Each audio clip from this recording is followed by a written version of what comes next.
여러분 만나게 돼서 진심으로 반갑습니다. 오늘은 선으로 공부하는 법화경 제5품 약초유품에 대해서 말씀을 드리겠습니다.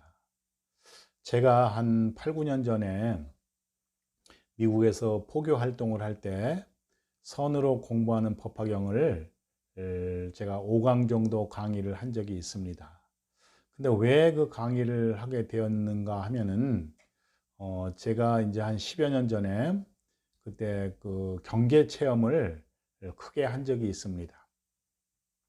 그래서 그 체험을 하고 나니까 좀 이렇게 좀 알아지는 것도 같고 기쁘기도 하고, 그래서 법화경을 강의를 해봐야 되겠다 이런 생각을 했는데, 저도 우리 대한민국 불자가 법화경을 가장 많이 독송한다고 합니다. 불자라고 하면은 법화경을 한두 번 안 읽어본 불자는 거의 없을 겁니다. 근데 저도 한동안 그 법화경의 매료가 돼가지고 법화경을 뭐 경중의 왕이다, 경중의 꽃이다 이렇게 이제 얘기를 하니까, 그래 법화경을 공부를 해봐야지 하면서 법화경을 이렇게 굉장히 열심히 독송했던 적이 있습니다. 그래서 이제 법화경을 공부하는 과정 속에서 굉장히 어렵더라고요. 왜 어려웠냐고 하면은 전반부에 보면은 회삼귀일 그래가지고 완전 이거는 어떤 그 최상승의 선을 말씀을 하시는데, 성문도 아니요, 영각도 아니요, 대승불교라고 하는 그 보살승, 상구보리 화중생, 위로는 깨달음을 얻고 아래는 대중을 중생을 구제한다 하는 보살승도 아니고 오직 일불승이다 이렇게 말씀을 하시는 겁니다. 그래서 아주 최상승을 이렇게 말씀을 하시는데, 후반부에 들어가면은 거기서는 이제 부처님의 영원한 수명을 말씀하시고, 그 다음에 부처님의 실력을 말씀을 하시고 해서 그러니까 전반부는 불이법, 불교에서 얘기하는 깨달음, 근본에 우리 대중이 가야 할 그 목표 깨달음에 대해서 말씀을 하시는데, 후반부에는 이법, 네가 있고 내가 있는 저기 험숭한 존재가 있는 이런 이법을 말씀을 하시니까, 왜 도대체 이 법화경이라는 경전은 불이법을 말씀하시다가 이법으로 이렇게 갔을까? 그런 부분이 굉장히 저는 난해하고 어렵더라고요. 그래서 자료를 찾아보고 이렇게 했더니, 그런데도 또 이상한 게 법화경이라고 하는 것은 자료가 그렇게 많지 않습니다. 근데 이제 그런 분들도 이렇게 이법과 불이법이 상충하는 부분에 조금 이렇게 난해했으리라는 어떤 그런 생각을 하게 되었습니다. 그래서 제가 이제 처음에 그 경계 체험이라는 것을 하게 됐는데, 미국에 있으면서 제가 이제 새벽 예불을 마치고 새벽 예불이 끝나면은 이게 동네를 한 바퀴 돌면서 산책을 하는 그런 어떤 습관이 있었습니다. 미국 같은 경우에는 이게 구획 정리가 잘 돼서 산책하기가 참 좋은데, 이렇게 산책을 하는 과정 속에서 걸어가는데 이 세상이 싹 사라져 버리더라고요. 그래서 저는 너무너무 그때 놀랐습니다. 어떻게 이럴 수가 있을까? 아, 아, 하면서 감탄사만 연발했던 그런 어떤 기억이 납니다.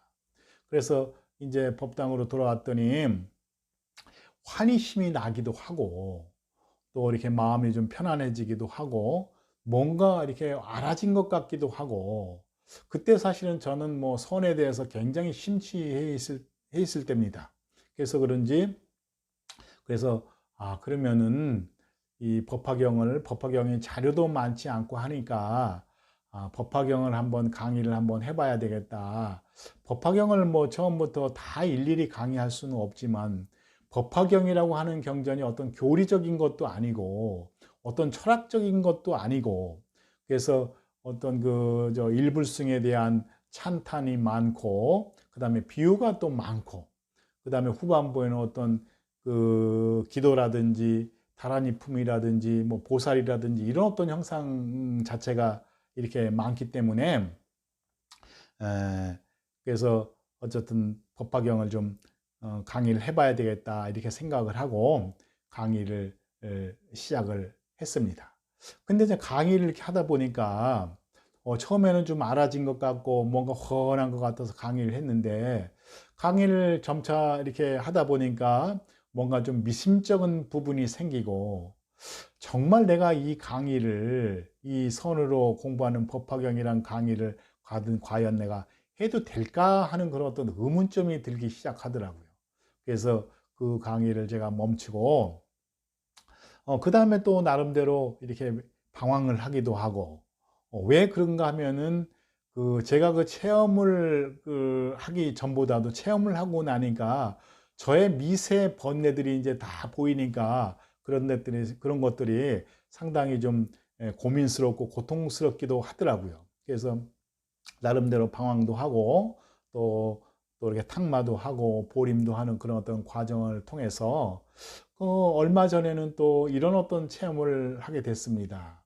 처음에 체험할 때는 그런 어떤 경계 체험을 이렇게 하니까 어떨 때는 그런 어떤 경계 체험한 것들이 이제 생각이 나고 그러는데 두 번째 어떤 제 이제 작은 체험이라고 하는 것이 이번에는 뭐 어떤 경계 체험이 아니라 내적인 확신, 내적인 믿음이라고 할까요? 아, 이것뿐이구나. 오직 이것뿐이구나. 그러니까 제가 다른 때도 오직 이것뿐이구나 이렇게 생각을 했는데 그때는 이제 내 그 깊은 마음 속에 이것이구나 하는 것이 그런 어떤 믿음이 생기더라고요. 그래서 그것을 이제 저는 이제 체험이라고 보는데 그래서 이렇게 여러분들하고 이렇게 이제 그 강의를 중단했으니까 미흡하지만 또 강의를 해 보아야 되겠다. 마무리까지 해 보아야 되겠다. 이런 마음으로 이렇게 여러분 앞에 또 쓰게 됐습니다. 그래서 이제 약초 유품이라고 하는 것은 이것도 이제 그 방편이고 비유의 하나인데 그 약초 유품 같은 거는 상당히 간단한 어떤 그 내용입니다. 여기서 이제 그 부처님께서 말씀하신 어떻게 비유를 드냐고 하면은 산천초목에 이렇게 삼초이목 그러니까는 세 종류의 약초와 두 가지의 나무가 있다. 하품의 약초가 있고 중품의 약초가 있고 상품의 약초가 있고 작은 나무가 있고 큰 나무가 있고 그 다음에 그 하늘에서는 그 비가 쫙 이렇게 내려서 그 하품의 약초든 상품의 약초든 큰 나무든 어떤 것이든지 다 그 비를 다 맞아서 받아들이게 된다 하는 이런 내용인데 여기서 이제 비유를 한 것을 보면은 산천대천인 산천초목이라고 하는 것은 우리의 그 삼천대천 세계를 얘기한 것 같고 그 다음에 하품의 약초, 중품의 약초, 상품의 약초. 그러니까 하품의 약초라고 하는 것은 천인의 대중을 얘기를 하고 그 다음에 중품의 약초라고 하는 것은 성문, 영각, 소승성자들을 말씀을 하셨고 상품의 약초라고 하는 것은 대승보살 그러니까는 대승의 깨달음을 얻은 그 보살을 얘기를 하신 것 같고 작은 나무라고 하는 것은 대승의 깨달음을 얻고서 중생구제를 시작한 그런 어떤 보살을 말씀을 하셨고 그 다음에 큰 나무라고 하는 것은 대승의 깨달음을 얻고 그 다음에 보살들을 대중들을 이렇게 방편으로 실력으로 이 중생들을 구제하는 그런 어떤 그 보살승을 얘기를 하신 겁니다. 그리고 하늘에서 비가 내리는 것은 부처님의 법음, 가르침의 비가 내려서 하품의 약초나 큰 나무나 그 어디에도 똑같이 비가 내린다고 하는 겁니다. 그래서 그 비를 맞고서 다 무럭무럭 자라는데 큰 의식을 가진 큰 나무는 흠뻑 받아들이고 또 작은 그 약초는 자기의 어떤 근기만큼 받아들인다고 하는 것입니다. 그런데 이렇게 받아들이든 저렇게 받아들이든 근본은 우리가 가는 자리는 그 한 자리, 불성의 자리, 일승의 자리로 가자고 하는 것이 부처님 말씀인데, 여기서 우리가 부처님께서는 하품의 약초가 중품의 약초가 되고 상품의 약초가 되고 작은 나무가 되고 큰 나무가 되고 하는 것은 우리가 현상적인 수행의 어떤 단계를 얘기를 하신 것이고, 부처님의 똑같은 법음에 법비를 내린다고 하는 것은 하품의 약초가 그대로 일승으로 가버리는 겁니다. 하품의 약초가 중품이 되는 것이고 중품이 상품이 돼서 가는 것이 아니라, 하품의 약초는 하품의 약초로 깨달아 버리고 큰 나무는 큰 나무대로 깨달아 버리자고 하는 것입니다. 그렇지만 우리가 현상적으로 우리가 분별을 하고 따지고 보면은 하품에서 중품, 상품, 작은 나무, 큰 나무 간다고 하지만은 그것은 현상적인 얘기라고 하는 것입니다. 그래서 우리가 이제 경전을 이렇게 접할 때도 이렇게 경전에 나와 있는 어떤 현상적인 예를, 경전의 예를 하나 들면은, 그 모든 중생들이 법을 듣고 나면 살아있을 때 안락하고 죽은 다음에는 좋은 곳에 태어나게 되거늘. 이게 약초 육품 중에 나와 있는 한 글귀인데, 우리가 부처님의 법을 듣고 살아있을 때는 안락하고 죽어서는 좋은 곳에 태어난다. 아, 법을 들으면 안락하고 좋은 곳에 태어난다. 이렇게 현상적인 얘기로 집착해버리면은 그것은 부처님이 말씀하신 진정한 일승의 경전이 아닌 겁니다. 우리가 부처님의 법을 듣고 안락하고 죽은 다음에도 좋은 곳에 태어나게 되거늘 할 때 우리는 일승을 깨달아 버려야 하는 겁니다. 그래서 경전이라고 하는 것은 따라가 버리면 그것은 경전이 아니고 불교 지식으로 가버리는 겁니다. 그래서 만화책이나 소설책이나 잡지책이나 이 일승의 마음에서 만화책을 읽든 소설책을 읽든 잡지책을 읽든 경전을 읽든 그 모든 것은 정말 일승의 경전이 되는 겁니다. 그래서 우리가 경전을 접하고 읽을 때도 역시 그냥 우리 현상적으로 생각해서 부처님 법을 듣고 안락해지고 죽은 다음에 좋은 곳으로 태어나거늘, 이것이 거짓이 아닙니다. 부처님 법을 듣고 하면은 안락해지기도 하고 죽은 다음에도 좋은 곳에 당연히 태어나겠죠. 왜? 악업을 짓지 않고 업을 짓지 않으니까. 그렇지만은 거기에 따라가 버리면은 우리는 이 일승의 깨달음에 대해서 아주 멀어진다고 하는 겁니다. 그래서 부처님께서는 성문도 아니요, 성문 연각이라고 하는 그 성자들은 아공을 깨달은 성자들입니다. 아공을 깨달아서 아란이라고 하는데도 부처님께서는 성문도 아니다, 아공 깨달은 아공도 아니다, 연각도 아니다, 심지어는 대승보살인 상부보리 허화중생, 위로는 깨달음을 얻고 아래는 중생을 구제한다고 하는 대승보살도 아니다. 성문도 아니요, 연각도 아니요, 보살도 아니요, 아공도 아니요, 법공도 아니다. 오직 이것뿐이다. 오직 일승이다. 유의도 아니고 무의도 아니고 정멸상이다. 부처님께서 이렇게 말씀을 하시는 겁니다.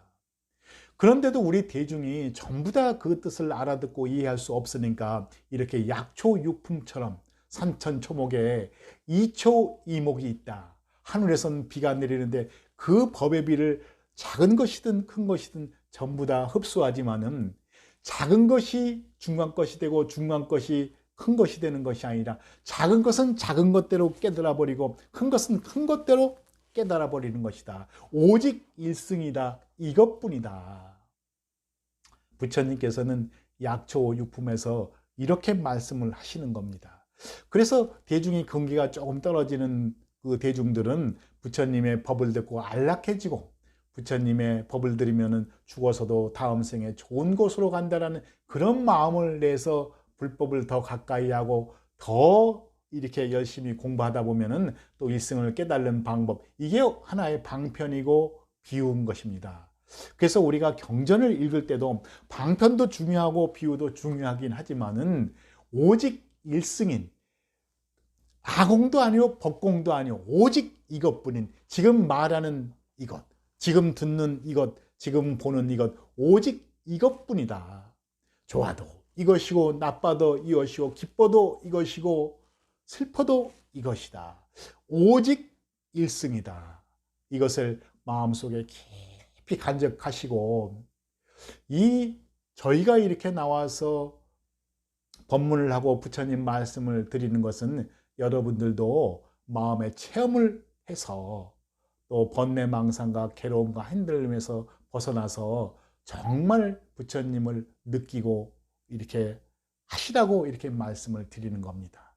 그러니까 그렇게 하는 방법에는 정말 관심 가지고 정말 해삼귀이라고 하는데, 성문도 아니요 영각도 아니요 보살도 아니라고 하는데, 일승이라고 하는데, 이것이라고 하는데, 이것이 뭐지?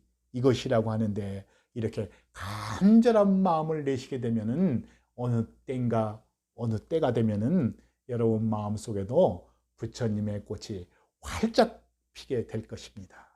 여러분들 이렇게 만나 뵙게 돼서 진심으로 반갑습니다. 예, 감사합니다.